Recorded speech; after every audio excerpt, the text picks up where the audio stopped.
તો હેલો મિત્રો નમસ્કાર। તો આપણે વિડીયો લઈને આવી ગયા છીએ। તો આપણે વિડીયો વિશે વાત કરવાની છે। તો હાલ એક મોટા સમાચાર સામે મળી રહ્યા છે દોસ્તો। તો આપણે એના વિશે વાત કરવાની છે। તો તમને ખબર જ હશે કે સેતુ વસાવા એમ કહેવાય છે કે જેલની અંદર છે। તો હાલ એક સોશિયલ મીડિયા પર ખૂબ જ વિડીયો વાયરલ થઈ રહ્યા છે। મોદી સરકારે શું કીધું છે એ આપણે આ વિડીયોમાં જણાવવાના છીએ દોસ્તો। એ પણ એ પહેલાં તમે નવા હોય તો ચેનલ સબસ્ક્રાઈબર કરી લેજો, તેથી કરી આવા ન્યૂઝ તમારા માટે હું લાવતો હોઉં છું દોસ્તો।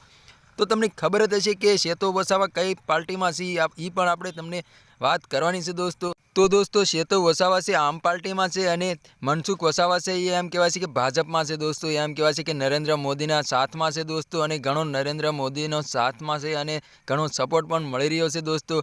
અને એમ કહેવાય છે કે આદિવાસી સમાજના પણ સેતુ વસાવાને ઘણો સપોર્ટ કરી રહ્યા છે દોસ્તો, અને મુસ્લિમ સમાજ પણ ઘણો સપોર્ટ કરી રહ્યા છે દોસ્તો।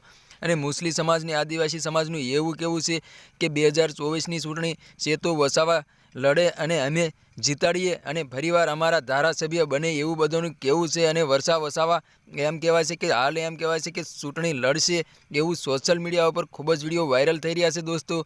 તો તમે કોના સપોર્ટમાં છો કમેન્ટ કરીને જરૂર બતાવજો દોસ્તો। સેતુ વસાવાના સપોર્ટમાં છો કે મનસુખ વસાવાના સપોર્ટમાં છો, તો નીચે કમેન્ટ કરવાનું ભૂલશે નહીં દોસ્તો। અને અમારી ચેનલમાં નવા હોય તો ચેનલ સબસ્ક્રાઈબર કરી લેજો, તેથી કરી આવા નવા ન્યૂઝ તમારા માટે હું લાવતો હોઉં છું દોસ્તો। તો તમને ખબર જ હશે કે સેતુ વસાવા છે હાલ એમ કહેવાય છે કે જેલની અંદર છે, અને એમાંથી ખોટો આરોપ નાખીને ફસાવી દેવામાં આવ્યો હતો દોસ્તો। તો આ હતા આજના ન્યૂઝ। તો ફરીવાર બીજા વિડીયો મળીએ, તબ તક કે લીએ જય હિન્દ, જય ભારત, બાય બાય।